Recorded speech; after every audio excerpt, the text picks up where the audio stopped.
Hello everyone, this is professor सनान सहारी and आज के इस वीडियो में हम डिस्कस करने वाले हैं tips for effective communication.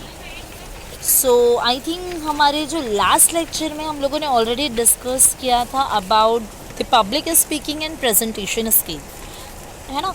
Public speaking के बारे में हमने मेरे प्रीवियस लेक्चर में डिस्कस किया है, ठीक है। प्रीवियस वीडियो में मैंने बताया था कि पब्लिक स्पीकिंग क्या होता है, how we can improve our public speaking and presentation skills.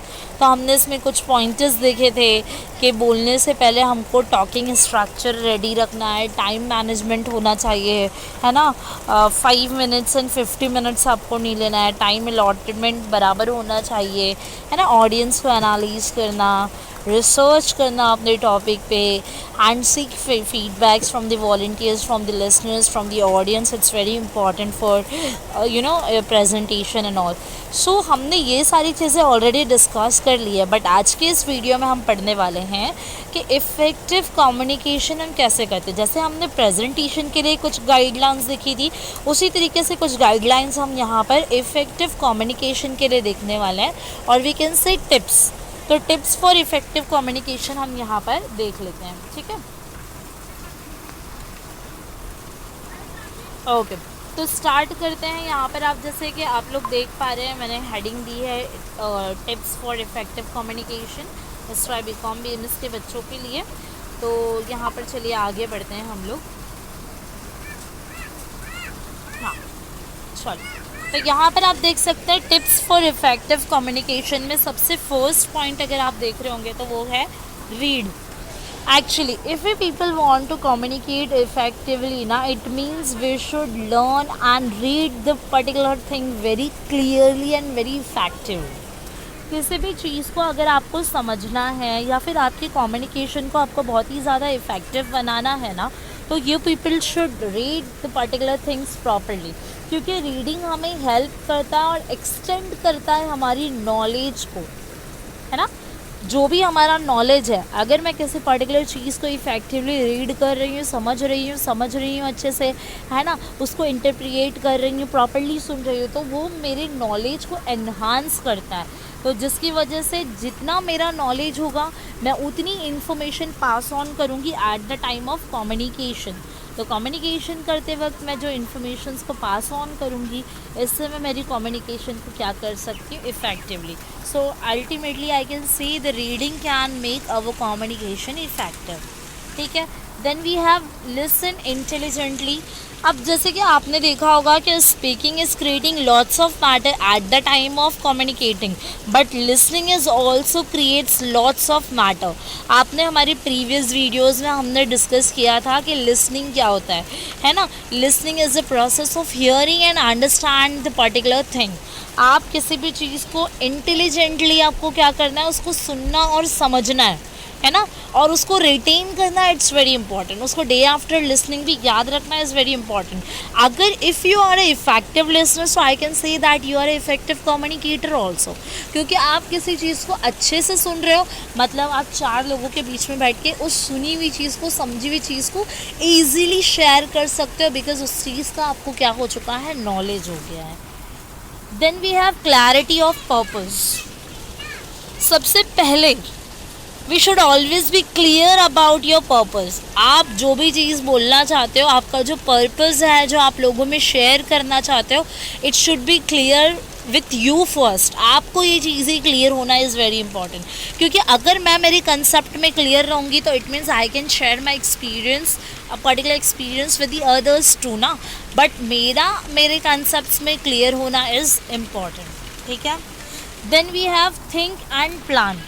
Before speaking or before writing anything, we should always be think about that particular thing, and we should do a proper planning for it also, है ना। कभी भी कोई चीज़, देखो आपने अपने parents से सुना होगा कि बोलने से पहले सोचो समझो तब बोलो। तो ये क्यों बोला जाता है, क्योंकि before saying something, before speaking and before writing, आपको थिंक एंड प्लान करना, it's very important. If you want to become a effective communicator ना, तो you should always be think before listening and plan before listening और writing anything. Okay, is it okay to everyone? Now let's proceed. Now we have use appropriate language, है ना. Your language should be normal and easy to, it should be easy to understand by your audience and listeners. You do not use some technical words or technical language in your communication.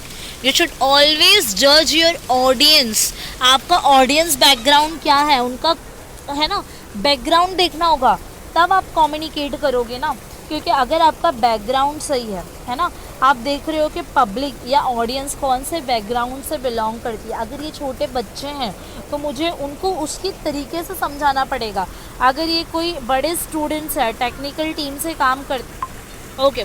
तो यहाँ पर जैसे कि आपको language जो भी use करनी है ना, वो कैसी होनी चाहिए. It should be easy and non technical language आपको यूज़ करनी है. आपकी लैंग्वेज कैसी होनी चाहिए, नॉन टेक्निकल होनी चाहिए. क्योंकि समटाइम्स हो सकता है आप टेक्निकल लैंग्वेज यूज़ कर रहे हो, तो हो सकता है कि आप जो मैसेज अपने ऑडियंस को फॉरवर्ड करना चाह रहे हो आप नहीं कर पाओगे, क्योंकि आपके ऑडियंस का बैकग्राउंड टेक्निकली नहीं है. मैं एकदम हाई फाई इंग्लिश में आपको बता दूँ तो हो सकता है आपको प्रॉब्लम हो सके, बट अगर मैं इन जनरल लैंग्वेज में आपको बता रही तो ये हो सकता है कि आपको एकदम ईजिली समझ में आ रहा है. ठीक है, ओके. तो now we have second point which is select appropriate media. Method of speaking आपका हमेशा कैसा होना चाहिए, जो भी मैथड या मोड्स ऑफ कम्युनिकेशन आप यूज़ कर रहे हो, it should be very appropriate, accurate होना चाहिए, जिससे मतलब कोई भी इजीली, जैसे कि कोई अर्जेंसी है, सिचुएशन कोई वर्स्ट है, ऐसे सिनारियो में भी आपका मैसेज जो है प्रॉपरली क्या होना चाहिए, फॉरवर्ड हो जाना चाहिए टू दी ऑडियंस. जैसे कि नाउ डेज आप देख रहे हो people are taking online lectures, है ना. तो whenever the people are taking online lectures, अगर आप मोबाइल पे भी कनेक्टेड हो, आप ऑन द वे भी हो, तो भी आप हैंड्स फ्री को यूज़ करके you can listen your whole lecture. Now we have be open-minded. Be open-minded refers to you should always understand the other's viewpoint at the time of communication. Communication क्या होता है? Communication refers when the people are communicating to each other or the communication in between two peoples.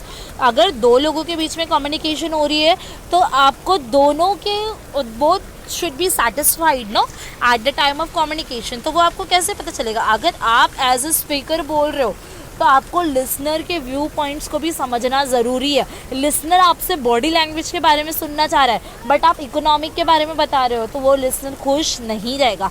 But listener wants to listen about something body language, तो आप अगर वही चीज़ उसे forward कर रहे हो तो योर लिसनर भी क्या होगा, हैप्पी रहेगा. ठीक है, लेट्स प्रोसीड नाउ. ठीक है, अब है हमारे पास obtain feedback. As a good speaker, I should always take and ask about the feedback from my audience. मैं ऑडियंस से पूछते रहूँगी, getting everyone are you people are able to understand my point. तो इससे मुझे समझ में आएगा, I can acknowledge with my audience ना, तो मैं ऑडियंस के रिस्पॉन्स को समझ पाऊँगी and then I can easily obtain feedbacks from the audience side. Now I have set high standard. High standard कैसा होना चाहिए? आपको ऑलवेज एक हाई स्टैंडर्ड मेंटेन करना है इन योर लैंग्वेज में भी और प्रेजेंटेशन में. आपका presentation should be unique from the others. आपको कॉपी नहीं करना है, एक अलग स्टैंडर्ड शो होना चाहिए आपके प्रेजेंटेशन में. आपका language should be always different no, मतलब किसी को कॉपी ना करते हुए आप आपकी डिफरेंट लैंग्वेज को यूज़ कर सकते हैं. ठीक है, तो यहाँ पे हम लोगों ने देख लिया high standard. Then we have proper use of body language. अब at the time of communication और प्रेजेंटिंग समथिंग ना, we should always use your body language also. आप बोलते रहो, that's not enough. You should show some experience, your facial expressions and body language too. आप body language आप यहाँ पर कैसे दिखाओगे? You can show about your postures, gestures, eye contact, ये सारी चीज़ें. Then we have focus on the needs of the receiver. जैसे हमने ऑलरेडी डिस्कस किया कि रिसीवर जो सुनना चाहता है या रिसीवर को जो इन्फॉर्मेशन चाहिए वही पास ऑन होना है. It's important. completeness of your message should be complete at the same time. Whenever you are communicating with others now, your message should be completely explain by you for the others, है ना। आप आधा message बता दो, आधे ही contents. अब जैसे कि यहाँ पर भी है 14 पॉइंट्स, अगर मैं 6-7 पॉइंट्स बता के हटा दूँ, अब भले से आपको एग्जाम में आपको समझो 10 पॉइंट्स ही लिखना है तो 4 पॉइंट्स एक्स्ट्रा क्यों बताऊँ, बट मैंने यहाँ पे 4 पॉइंट्स भी आपको एक्स्ट्रा इसलिए बताया कि हो सकता है रिटेंशन प्रॉब्लम हो, आप प्रॉपरली 14 के 14 पॉइंट्स आपको याद नहीं रहे, तो इसलिए मैंने सारे कंटेंट्स यहाँ पे क्लियर किया। It means I completed my message properly, ठीक है। सो ये गाइडलाइंस है for effective communication. Now I have social cultural backgrounds.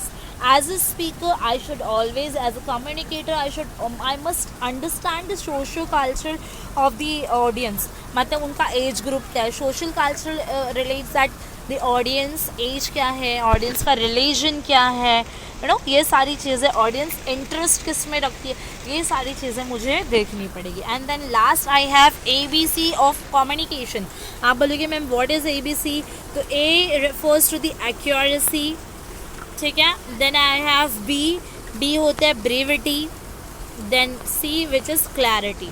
आप इसका मतलब क्या होता है, कम्युनिकेशन में ये तीनों चीज़ें आपको कैरी आउट करना, इट्स इंपॉर्टेंट। एक्यूरेसी मीन्स आपका जो information it should be accurate, मतलब डेटा जो भी पास ऑन करना चाह रहे हैं वो एक्यूरेट होना चाहिए, 100% करेक्ट होना चाहिए। Then we have brevity. Brevity refers to the quick and short. ज़्यादा लेंथी बताऊंगी तो आप बोर हो जाओगे, बट क्विकली एंड शॉर्ट में बताऊँ दूंगी तो आप लोग क्या हो जाओगे, हैप्पी हो जाओगे। Then last we have clarity. Your message should be clear होना चाहिए, अंडरस्टैंड होना चाहिए, ईजी लैंग्वेज होनी चाहिए, ठीक है। So now that's enough for today. Next topic will continue in our next video, okay. So we have completed our all pointers over here. So let's meet in the next video. Bye. Have a nice day. Goodbye. Take care.